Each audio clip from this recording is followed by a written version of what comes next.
오늘 우리에게 주시는 하나님의 말씀은 신약 성경 마태복음 5장 21절에서 26절입니다.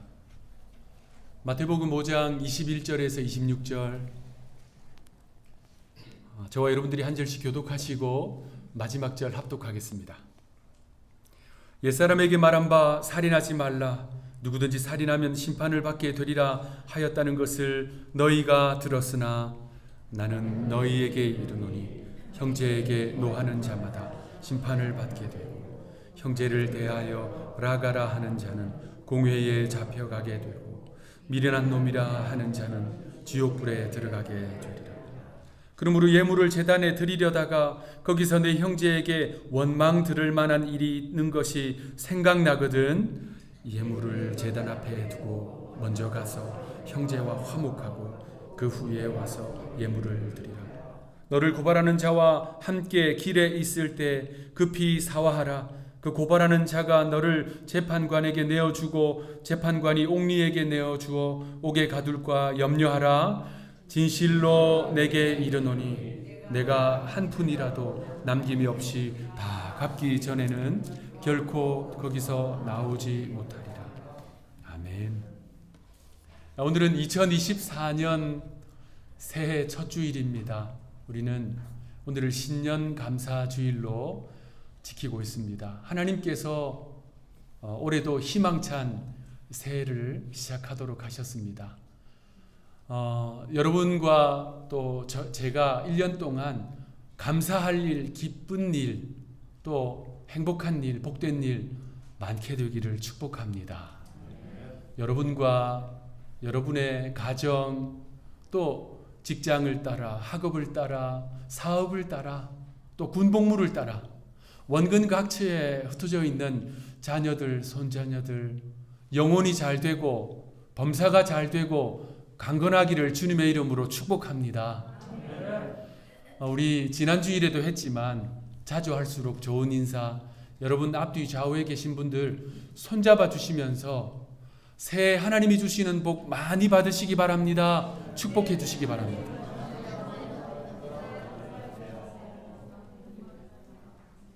늘 강건하시기를 축복합니다.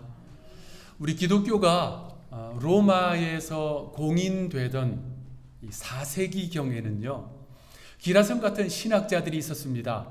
그 가운데 한 사람이 아우구스티누스, 어거스틴이라고 불리는 인물이지요. 일반 철학의 역사에 있어서도 아주 중요하게 여기는 인물인데요. 그는 특별히 우리 신학에 있어서 사도 바울의 버금가는 영향력을 끼친 인물이다라고 평가를 받습니다. 특히 중세시대 종교개혁이 일어났잖아요. 그때 마틴 루터와 존 칼빈 이들이 종교개혁을 이끌었는데 그들도 이 어거스틴의 신학을 기초로 종교개혁을 시작했습니다. 그렇게 대단한 신학자였지만 그도 젊은 시절에는 방황했어요. 영지주의 이단 마니교에 빠져서 방탕한 삶을 살았습니다. 그러한 그를 붙들어준 것은 다름 아닌 어머니의 기도였지요. 어머니 모니카의 포기하지 않는 기도, 끈질긴 기도가 그를 주님께로 돌이키게 했습니다. 어거스틴은 그 시대 밀라노의 감독이었던 암브로스의 설교를 듣고 회개합니다. 그리고 그에게 세례를 받아요. 이 어거스틴이 본격적으로 신학자, 목회자의 길을 걸으면서 어느 날 학업차 어머니와 함께 로마에 갔습니다. 근데 로마에 딱 가서 보니까 로마에 있는 성도들과 교회는요 토요일을 금식일로 정해서 지키고 있는 거예요. 그러니까 로마의 그리스도인들은 다 토요일이 되면 금식을 하는 겁니다. 그는 이제 밀라노에서 신앙생활을 하다가 로마에 가보니까 그러한 교회 전통과 문화가 있어서 그와 관련된 조언을 구하기 위해 자신의 영적인 스승이자 세례를 베푼 암브로스에게 편지를 썼어요. 그런데 이제 암브로스가 그 편지를 받고 답신을 이렇게 해줬습니다. 제가 밀라노에 있을 때와 달리 로마에 가면 저도 금식을 합니다. 이렇게 답신을 했어요. 물론 라틴어로 썼겠지만 그걸 영어로 표현하면 이렇게 했습니다. When in Rome, I do fast on Saturday. 여기서 여러분 잘 아시는 그 유명한 경구가 나왔습니다. When in Rome, do as Romans do. 로마에 가면 로마 사람들처럼 행하라. 그러니까 우리가 어떤 지역, 어떤 나라에, 어떤 민족에 가든지 그 나라의 문화, 에티켓을 존중하고 그대로 잘 하는 것이 좋다라는 격언으로 사용되고 있지요. 한국말로는 로마에 가면 로마 법대로 해라. 뭐 이렇게 우리가 로마 법을 따르라 이렇게 말합니다. 그 원문에는 없는 법이라는 단어가 들어가서 한국의 표현에서는 좀 더 강한 의미를 가지고 사용이 됩니다. 그럼에도 불구하고 그 중심된 뜻은 일맥상통한 것이지요.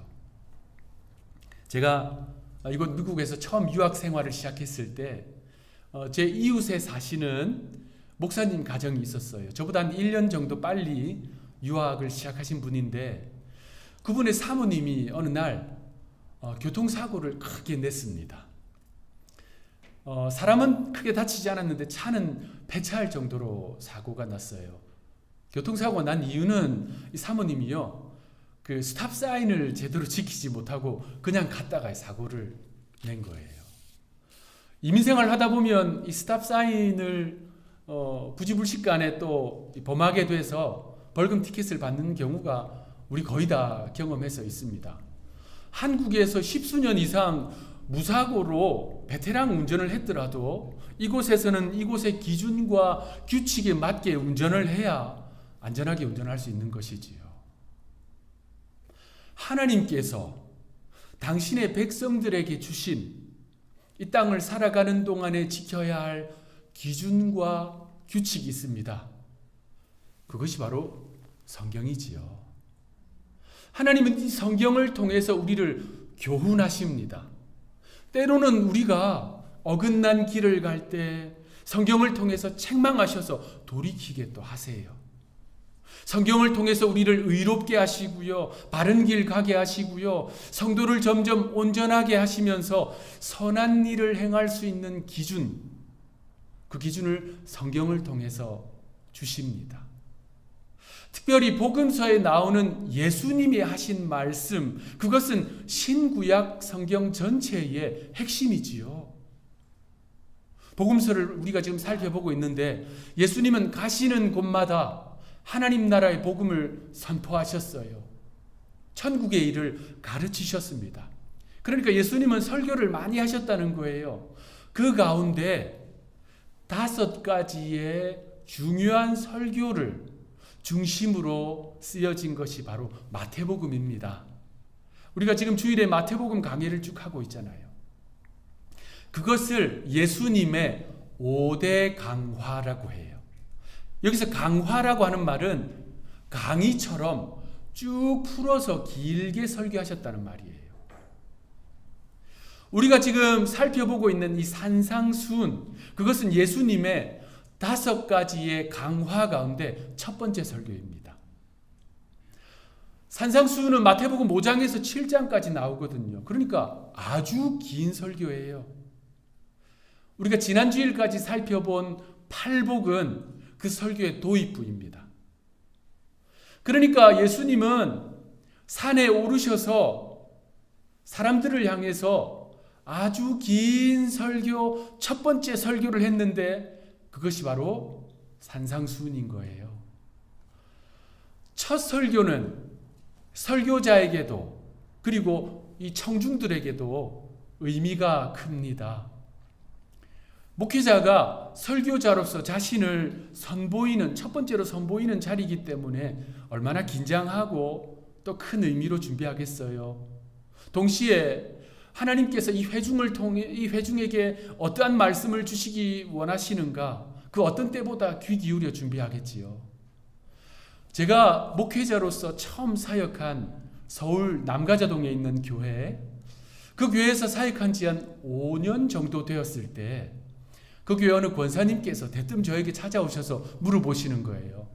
목사님 우리 교회에 와서 처음 설교한 거 기억하세요? 라고 물어보시는 거예요. 보통 이제 목회자가 예상하고 준비된 질문을 받으면 답을 할 수가 있는데 갑자기 그런 질문을 하셔서 내가 무슨 설교를 했지? 이렇게 생각하고 있던 찰나에 제가 이렇게 머뭇머뭇하고 있는데 그분이 이야기를 하시는 거예요. 이야기를 하시는데 설교 제목과 본문과 내용을 요약해서 쭉 이야기를 하시는 거예요. 들으면서 제가 와 대단하다 하면서 속으로 이 권사님 참 무서운 분이구나. 잘못 걸리면 뼈도 못 추리겠구나. 그런 생각을 했습니다. 제가 그때 이후로 제가 목회자로서 처음 한 설교를 잊을 수가 없었어요. 제가 한두리 교회 부임을 해서 이제 3년 넘어가고 4년 차 이렇게 들어가는데 첫 주일 설교가 민수기 6장 말씀이었어요. 여호와는 이라는 제목으로 설교를 했는데 그때가 한창 코비드 기간이었잖아요. 그 코로나라고 하는 광야 기간 속에서도 믿음을 지키기 위해 애쓰고 있는 하나님의 백성들을 향한 여호와 하나님의 마음으로 이 말씀을 전하기 위해 제가 오래도록 고민하고 연구하고 기도했던 기억이 납니다. 그처럼 설교자에게 있어서 이 첫 설교는요, 잊지 못할 중요한 의미가 있습니다. 예수님은 어떨까요? 예수님도 마찬가지이지요. 하나님의 아들로 이 땅에 오셨지만 설교자로 또 서셔서 말씀을 전하셨거든요. 앞서 말씀드린 대로 산상수훈은 마태복음에 의하면 예수님의 첫 번째 설교입니다. 그렇다면 주님은 그 첫 설교를 통해서 우리에게 무엇을 말씀하기 원하실까요? 산상수훈에 키워드가 있습니다. 그걸 제대로 알면 주님은 이 긴 설교를 통해서 우리에게 이 말씀을 하시려고 하는구나. 키워드가 뭐냐면요, 바로 오늘 설교 제목입니다. 나는 너희에게 이르노니. 이것이 산상수훈의 키워드예요. 오늘 본문 5장 21절 22절 우리 합독하겠습니다. 시작. 옛사람에게 말한 바 살인하지 말라. 누구든지 살인하면 심판을 받게 되리라 하였다는 것을 너희가 들었으나 나는 너희에게 이르노니 형제에게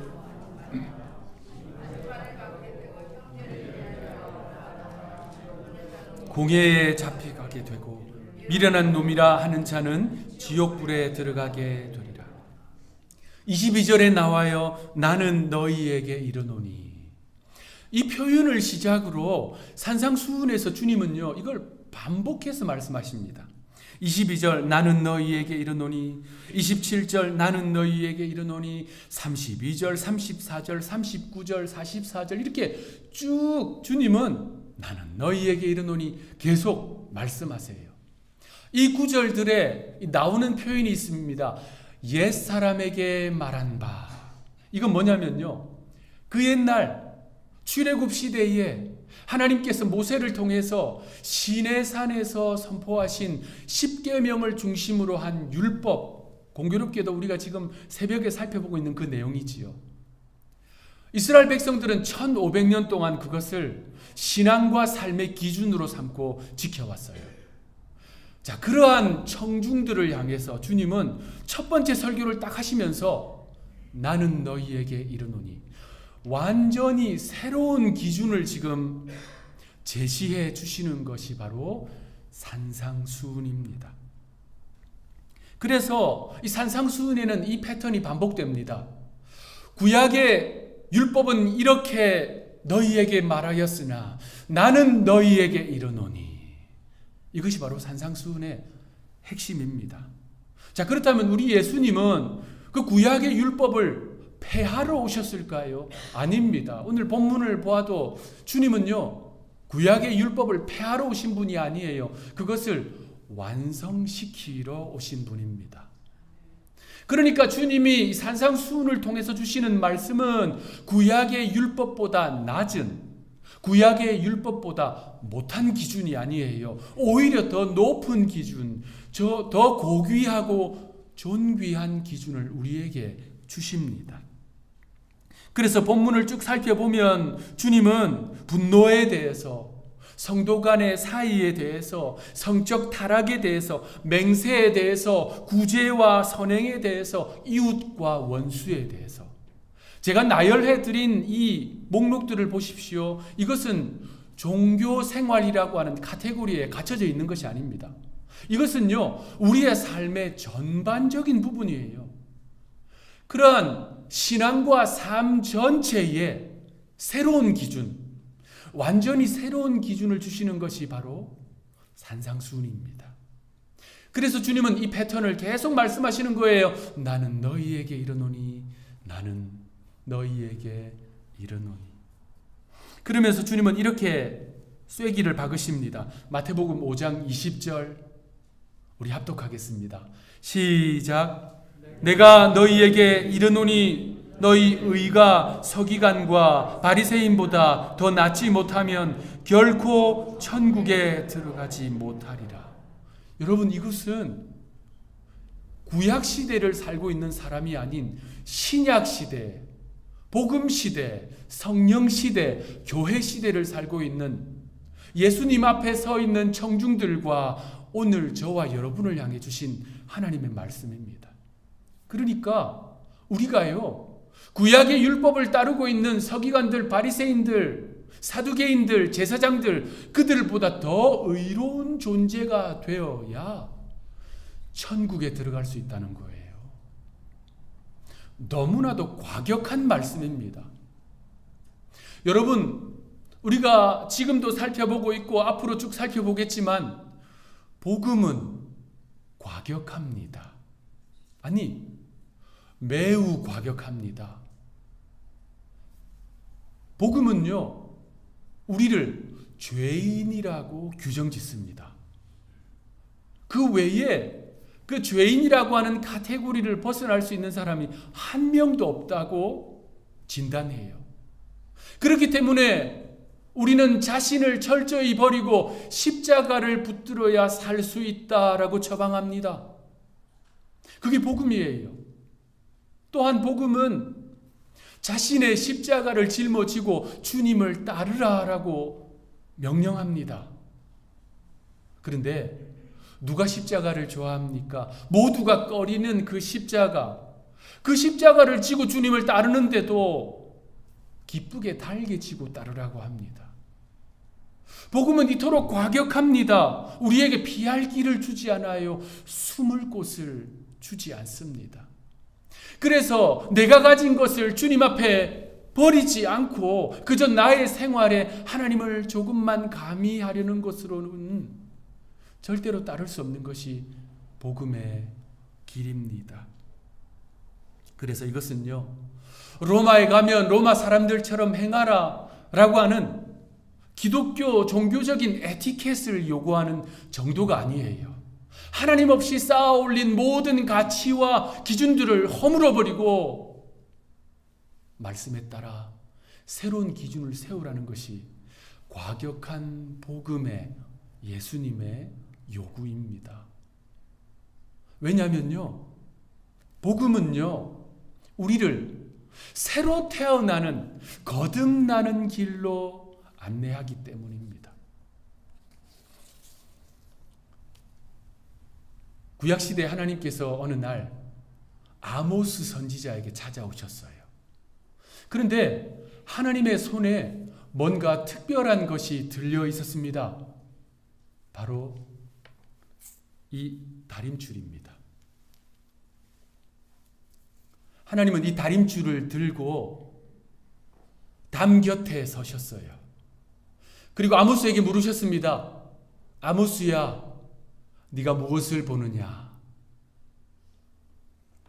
그 시대 이스라엘 사람들의 신앙의 집은 위태로운 상황이었습니다. 그들이 하나님의 뜻과 상관없이 쌓아 올린 인생의 담, 인생의 집이요, 기울어져 있었어요. 삐뚤빼뚤했습니다. 그래서 무너지기 일보 직전이었다는 말입니다. 여러분, 우리 하나님은 토기장이에요. 그리고 건축가이십니다. 하나님의 손에는 늘 이 다림줄이 들리워져 있습니다. 하나님은 성도들이 쌓아 올리고 있는 인생의 집, 신앙의 집 위에, 그 곁에 이 다림줄을 대십니다. 그런데 그것이 하나님의 뜻과 상관없이 쌓여 있다면, 그래서 담이 기울어져 있고 기둥이 기울어져 있다면 아주 위험한 상태예요. 무너질 위기에 있다는 것입니다. 새로 쌓아야 되겠지요. 그래서 하나님은 이 다림줄을 기준으로 해서 기도의 벽돌, 헌신의 벽돌, 신앙의 벽돌, 찬양의 벽돌, 충성의 벽돌을 하나하나 쌓아 올리시기를 원하십니다. 여러분, 성도의 신앙은 1년짜리가 아니지요. 우리의 믿음은요, 30년, 50년, 70년 가야 합니다. 아니, 2대, 3대, 4대, 5대 대를 이어가야 합니다. 그러므로 우리의 신앙의 집은 안전하고 견고하게 쌓아야 합니다. 그러기 위해서는 하나님께서 띄우시는 이 다림줄에 맞추어서 자신의 인생의 집을 지어야 합니다. 오늘 예수님은 다림줄과 같은 기준을 우리에게 주셨습니다. 바로 나는 너희에게 이르노니.